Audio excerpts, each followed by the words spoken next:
CPM 22ാം party കോൺഗ്രസിൽ രാഷ്ട്രീയ അടവ് നയം സംബന്ധിച്ച് സമന്വയത്തിലേക്ക് ഇരു നിലപാടുകളും ക്രോഡീകരിച്ചുള്ള ഭേദഗതിയാണ് അവതരിപ്പിച്ചത്. ഭേദഗതിയോടെ രാഷ്ട്രീയ പ്രമേയം അല്പസമയത്തിനകം പാസാക്കും. രാജേന്ദ്രൻ സമ്മേളന നഗരിയിൽ നിന്ന്. രാജേന്ദ്രൻ, വിശദാംശങ്ങൾ. ഇന്ന് പോളിറ്റ് ബ്യൂറോ യോഗം ചേർന്നിരുന്നു. പോളിറ്റ് ബ്യൂറോ യോഗത്തിന് ശേഷം അല്പം മുമ്പാണ് രണ്ട് നേതാക്കളും പ്രകാശ് കാരാട്ട് യെച്ചൂരിയും മറുപടി പ്രസംഗം നടത്തി. പ്രകാശ് കാരാട്ടാണ് ചർച്ചയ്ക്ക് മറുപടി പറഞ്ഞത്. സീതാറാം യെച്ചൂരി ഇടപെട്ട് സംസാരിച്ചു. ഇതിനുശേഷമുണ്ടായ പ്രധാനപ്പെട്ട തീരുമാനമെന്നത് രണ്ട് വ്യത്യസ്തമായ നിലപാടുകളാണ് ഈ ചർച്ചകളിലെല്ലാം മുഴുകിക്കേട്ടിരുന്നത്. എന്നാൽ ഈ രണ്ട് നിലപാടുകളും സമന്വയിപ്പിച്ചുകൊണ്ടുള്ള ഒരു പുതിയ ഭേദഗതി കൊണ്ടുവരാനുള്ള തീരുമാനമാണ് ഉണ്ടായിരിക്കുന്നത്. ഈ ഭേദഗതിയോടുകൂടിയുള്ള രാഷ്ട്രീയ പ്രമേയം അല്പസമയത്തിനുള്ളിൽ പാർട്ടി കോൺഗ്രസ് പാസാക്കും. ഇതിലുണ്ടായിരുന്ന അഭിപ്രായ വ്യത്യാസം എന്ന് പറയുന്നത് രാഷ്ട്രീയ പ്രമേയത്തിലെ 49ാം പേജിലെ 7ാമത്തെ ഖണ്ഡികയിലെ അവസാനത്തെ വാചകമാണ്. അതിങ്ങനെയാണ് പറയുന്നത്: however this has to be done without having an understanding or electoral alliance with the Congress party. അതായത് കോൺഗ്രസ് പാർട്ടിയുമായി എന്തെങ്കിലും ധാരണയോ തെരഞ്ഞെടുപ്പ് സഖ്യമോ ഉണ്ടാവില്ല എന്നാണ് ഇതിൽ വ്യക്തമാക്കിയിരുന്നത്. ഈ കോൺഗ്രസ് പാർട്ടിയുമായി തെരഞ്ഞെടുപ്പ് സഖ്യമുണ്ടാവില്ല എന്ന് തന്നെ വ്യക്തമാക്കുന്ന രീതിയിലുള്ള ഒരു പുതിയ കുറച്ച് വാചകങ്ങൾ ഇതിനകത്ത് എഴുതിച്ചേർക്കും. ആ വാചകത്തിന് മേൽ ഒരു ധാരണയിലെത്തിയിരിക്കുന്നു. ഇതിൻ്റെ അടിസ്ഥാനത്തിലാണ് ഇപ്പോൾ പാർട്ടി കോൺഗ്രസിൽ രാഷ്ട്രീയ പ്രമേയം പാസാക്കാൻ പോകുന്നത്. ഇത് സംബന്ധിച്ചുള്ള നടപടിക്രമങ്ങൾ അല്പസമയത്തിനുള്ളിൽ ആരംഭിക്കും. എന്തായാലും വളരെ നേരത്തെ പ്രകാശ് കാരാട്ട് തന്നെ വാർത്താ സമ്മേളനത്തിൽ പറഞ്ഞതും ഇന്നലെ സീതാറാം യെച്ചൂരി വാർത്താ സമ്മേളനത്തിൽ പറഞ്ഞതുമായ കാര്യം, CPM-ൽ ഇപ്പോൾ നടക്കുന്ന ഇത്തരത്തിലുള്ള ആശയപരമായ തർക്കങ്ങൾ, സംവാദങ്ങൾ, ഇതെല്ലാം തന്നെ പാർട്ടിയെ ശക്തിപ്പെടുത്തുക, BJP-യെ തോൽപ്പിക്കുക, BJP-യുടെ വർഗീയ ശക്തികളുടെ പ്രയാണം തടയുക എന്ന ലക്ഷ്യത്തോടു കൂടിയുള്ള വളരെ പോസിറ്റീവായിട്ടുള്ള ചർച്ചകളാണ്. ഇതൊരിക്കലും തന്നെ ഭിന്നതയല്ല, ഇതൊരിക്കലും തന്നെ പിളർപ്പിലേക്ക് നീങ്ങുന്ന രീതിയിലുള്ള നീക്കങ്ങളുടെ തുടക്കമായ രീതിയിൽ വ്യാഖ്യാനിക്കുന്നു. അതൊന്നും ശരിയല്ലെന്ന് ഇരു നേതാക്കളും തന്നെ ചൂണ്ടിക്കാണിച്ചിരിക്കുന്നു. അതിനുശേഷം അതെല്ലാം പൂർണ്ണമായിട്ട് ഇവരുടെ നിലപാടുകളെല്ലാം എങ്ങനെയാണ് പ്രായോഗിക തലത്തിൽ ഉൾപാർട്ടി ജനാധിപത്യത്തിൻ്റെതായ മാർഗത്തിലൂടെ പ്രായോഗികവൽക്കരിച്ചിരിക്കുന്നത് എന്നതിൻ്റെ ഏറ്റവും ഉത്തമമായ ഉദാഹരണമാണ് ഇപ്പോൾ ഇനി അവതരിപ്പിക്കാൻ പോകുന്ന ഈ ഒരു ഭേദഗതി. ഈ ഭേദഗതി കൂടി വരുത്തുന്നതോടുകൂടി ഏകകണ്ഠമായിട്ട് തന്നെ ഈ പ്രമേയം പാസാക്കപ്പെടുമെന്നാണ് നമ്മൾ കരുതേണ്ടത്. മറ്റു ചില വിഷയങ്ങളിൽ, തർക്ക വിഷയമല്ലാത്ത മറ്റു ചില വാക്കുകൾ, അത്തരം കാര്യങ്ങൾ ഒരുപക്ഷെ ഭേദഗതികൾ വന്നേക്കാം. അത് എല്ലാ പാർട്ടി കോൺഗ്രസുകളിലും അത്തരം ഭേദഗതി വരാറുണ്ട്. പക്ഷേ തർക്കം നിലനിന്നിരുന്ന രണ്ട് വ്യത്യസ്ത ചിന്താധാരകളായി ഇതിനകത്ത് ചർച്ചകളിൽ മറ്റും പങ്കെടുത്തിരുന്ന ആ ഒരു വിഷയത്തിൽ ധാരണയിലെത്തിയിരിക്കുന്നു.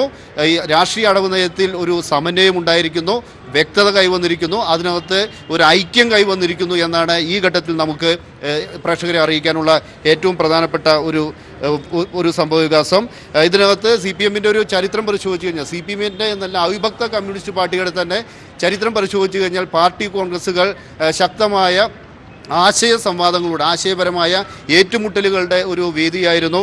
1948 കൊൽക്കത്തയിൽ നടന്ന 2ാം പാർട്ടി കോൺഗ്രസ് ഇതേപോലുള്ളൊരു ആശയ സംവാദത്തിൻ്റെ വേദിയായിരുന്നു. മാത്രമല്ല അന്നത്തെ ജനറൽ സെക്രട്ടറി ആയിരുന്ന PC ജോഷി ജനറൽ സെക്രട്ടറി സ്ഥാനത്ത് നിന്ന് മാറ്റപ്പെടുക മാത്രമല്ല, അദ്ദേഹം കേന്ദ്ര കമ്മിറ്റിയിലേക്ക് പോലും തിരഞ്ഞെടുക്കപ്പെടാത്ത ഒരു സാഹചര്യം ഉണ്ടായിരുന്നു.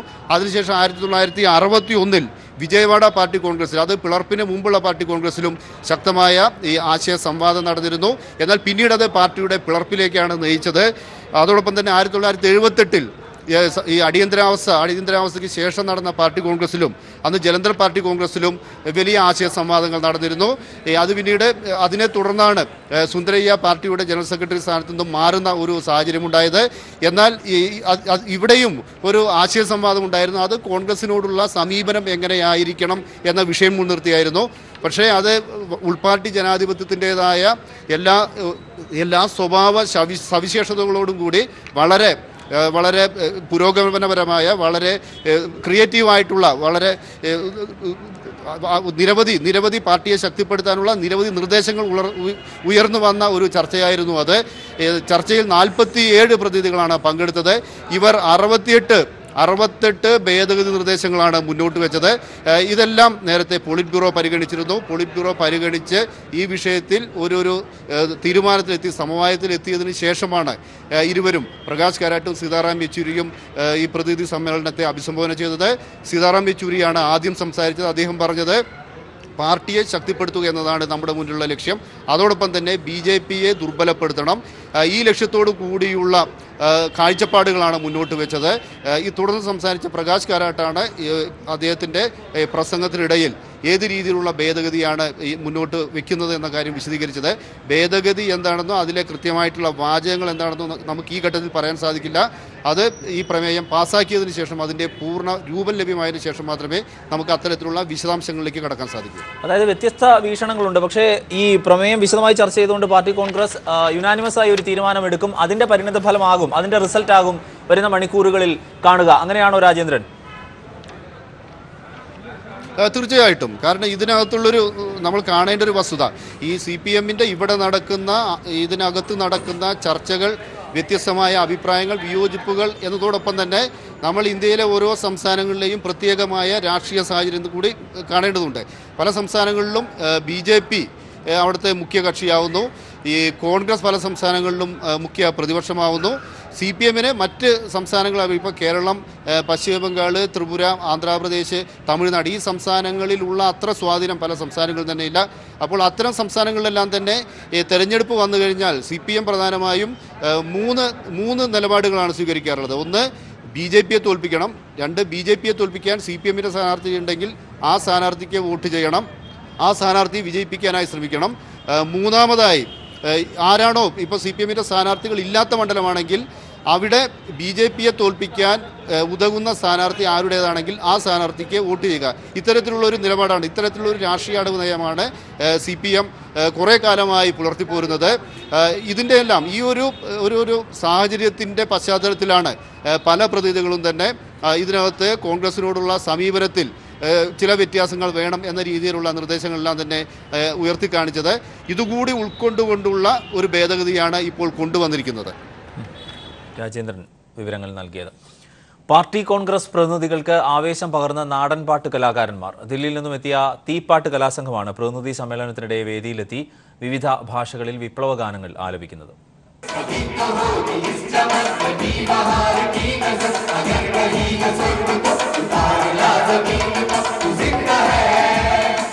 ഹിന്ദിയിൽ തുടങ്ങി തെലുങ്കും മലയാളവും കടന്ന് ഭാഷാ അതിർവരമ്പുകളില്ലാതെ ഇവർ പാടിത്തേർക്കുമ്പോൾ ഒപ്പം താളം പിടിച്ച പാർട്ടി കോൺഗ്രസ് പ്രതിനിധികൾ. ദില്ലിയിലെ ജനസംസ്കൃതിയുടെ കീഴിലുള്ള സംഘമാണ് തീപ്പാട്ട്. ഇന്ത്യയിലെ ഒട്ടുമിക്ക പ്രാദേശിക ഭാഷകളിലുമുള്ള വിപ്ലവ ഗാനങ്ങൾ ആലപിക്കും.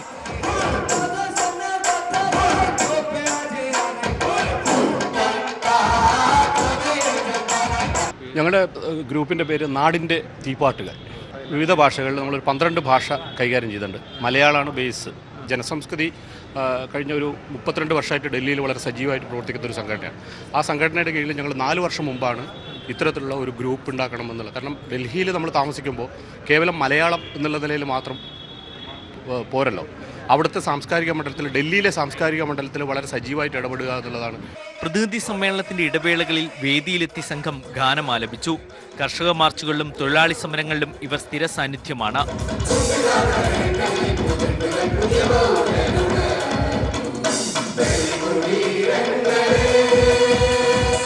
ഹൈദരാബാദിൽ നിന്നും ക്യാമറമാൻ ശൈലേഷ് കലായിക്കൊപ്പം സന്തോഷ് സർലിംഗ്. KPCC പ്രസിഡന്റാകും എന്ന പേരിൽ ചില പേരുകൾ ഉയർന്നു കേൾക്കുന്നത് ഏതാനും പേരുടെ ആഗ്രഹങ്ങളും ഇഷ്ടവുമാണെന്ന് MM ഹസൻ. സംഘടനാ തലത്തിൽ നിർജീവമായിട്ടുള്ള ബൂത്തുകൾ സജീവമാക്കാൻ കഴിഞ്ഞു. ഗ്രൂപ്പുകൾക്ക് അതീതമായി പ്രവർത്തിക്കാൻ തനിക്ക് കഴിഞ്ഞുവെന്നും ഹസൻ കോട്ടയത്ത് പറഞ്ഞു. ശ്രീജിത്തിന്റെ മരണത്തിൽ എറണാകുളം റൂറൽ SPയെ സസ്പെൻഡ് ചെയ്യണമെന്നും CBI അന്വേഷണം ആവശ്യപ്പെട്ട് 23-ന് എറണാകുളത്ത് ഉപവാസ സമരം നടത്തുമെന്നും MM ഹസൻ വ്യക്തമാക്കി. ഒന്നുകിൽ മാധ്യമ പ്രവർത്തകർ എഴുതുന്നതായിരിക്കും, അല്ലെങ്കിൽ ആഗ്രഹക്കാരും ആവശ്യക്കാരും പറയുന്നതായിരിക്കും. ആദ്യം ചെയ്യേണ്ടത് ഈ ശ്രീജിത്തിനെ, നിരപരാധിയാണ് എന്നിപ്പോൾ പറഞ്ഞുകൊണ്ടിരിക്കുന്ന ശ്രീജിത്തിനെ മർദ്ദിച്ച റൂറൽ SPയെ അടിയന്തരമായി സസ്പെൻഡ് ചെയ്യണം. ഉടൻ തന്നെ ഈ കേസ് CBIക്ക് വിടാൻ മുഖ്യമന്ത്രിയോട് ആവശ്യപ്പെടുക. ചീഫ് ജസ്റ്റിസിനെതിരെ പ്രതിപക്ഷം ഇംപീച്ച്മെന്റ് നോട്ടീസ് നൽകി. 64 MPമാർ ഒപ്പിട്ട നോട്ടീസ് രാജ്യസഭാ അധ്യക്ഷന് കൈമാറി. അതേസമയം പൊതുവേദികളിൽ ചീഫ് ജസ്റ്റിസിനെ ഇംപീച്ച് ചെയ്യുന്നതിനെക്കുറിച്ച് ചർച്ച നടത്തുന്നത് ദൗർഭാഗ്യകരമാണെന്ന് സുപ്രീം കോടതി. നേതാക്കൾ ഇത്തരം ചർച്ചകളിൽ ഏർപ്പെടുന്നത് വിലക്കുന്നത് സുപ്രീം കോടതി പരിഗണിക്കും. മാധ്യമങ്ങൾ ഇംപീച്ച്മെന്റ് ചർച്ചയാക്കുന്നതും വിലക്കണമെന്നാണ് ആവശ്യം.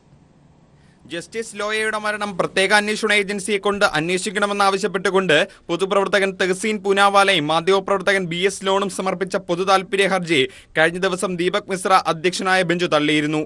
ലോയയുടെ സ്വാഭാവിക മരണമാണെന്നും അദ്ദേഹത്തിന്റെ കൂടെ ഉണ്ടായിരുന്ന 4 ജഡ്ജിമാരുടെ മൊഴി അവിശ്വസിക്കേണ്ടതില്ലെന്നുമായിരുന്നു ബെഞ്ചിന്റെ പരാമർശം.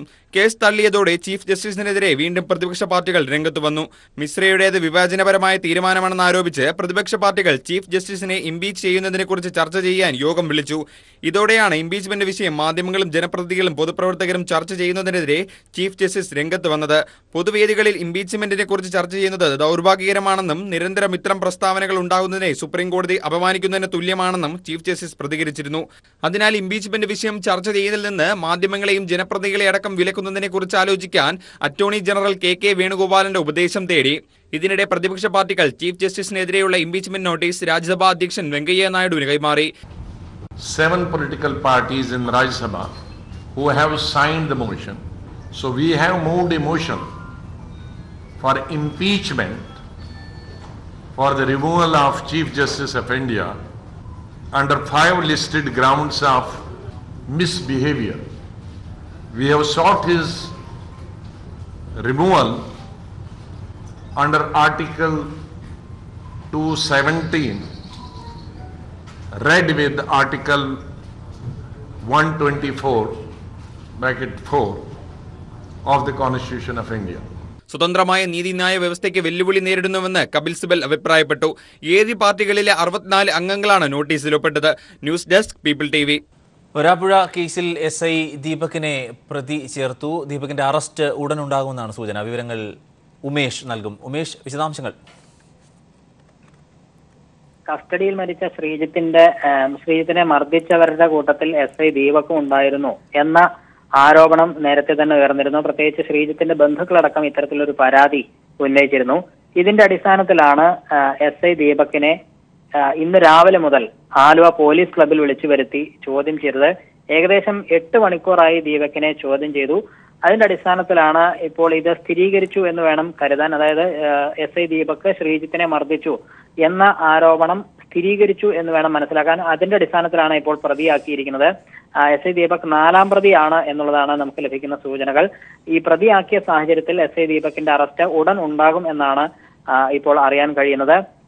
ഇപ്പോൾ IG ശ്രീജിത്ത് അല്പസമയം മുമ്പ്, ഏകദേശം ഒരു 15 മിനിറ്റ് മുൻപ് ആലുവ പോലീസ് ക്ലബിൽ എത്തിയിരുന്നു. ഇപ്പോൾ IGയുടെ നേതൃത്വത്തിലാണ് SI ദീപകിനെ ചോദ്യം ചെയ്തുകൊണ്ടിരിക്കുന്നത്. ഈ ചോദ്യം ചെയ്യൽ അവസാനിക്കുന്നതോടെ SI ദീപകിന്റെ അറസ്റ്റ് ഔദ്യോഗികമായി രേഖപ്പെടുത്തും എന്നുള്ളതാണ് മനസ്സിലാക്കാൻ കഴിയുന്നത്. ഈ വരാപ്പുഴയിലെ ശ്രീജിത്തിന്റെ കസ്റ്റഡി കേസുമായി ബന്ധപ്പെട്ട് 3 RPF ഉദ്യോഗസ്ഥരെ കഴിഞ്ഞ ദിവസം അറസ്റ്റ് ചെയ്യുകയും ഇവരെ 3 പേരെയും കോടതിയിൽ ഹാജരാക്കി റിമാൻഡ് ചെയ്യുകയും ചെയ്തിരുന്നു. ഇതേ തുടർന്നാണ് ഇപ്പോൾ ഈ കേസുമായി ബന്ധപ്പെട്ട് 4ാമത്തെ അറസ്റ്റ് ഉണ്ടാകാനുള്ള സാധ്യത തെളിഞ്ഞിരിക്കുന്നത്. SI ദീപക് 4ാം പ്രതിയാകുമെന്നാണ് ഇതുവരെ ലഭിക്കുന്ന സൂചനകൾ. ദീപകിന്റെ അറസ്റ്റ് സംബന്ധിച്ച് ഇതുവരെ ഔദ്യോഗിക സ്ഥിരീകരണം വന്നിട്ടില്ല. അത് അല്പസമയത്തിനകം ഉണ്ടാകും എന്ന് തന്നെയാണ് കരുതുന്നത്. അരുൺ, വരാപ്പുഴ കേസിൽ SI ദീപകിനെ പ്രതി ചേർത്തു. ദീപകിന്റെ അറസ്റ്റ് ഉടൻ ഉണ്ടാകും എന്നാണ് അറിയുന്നത്.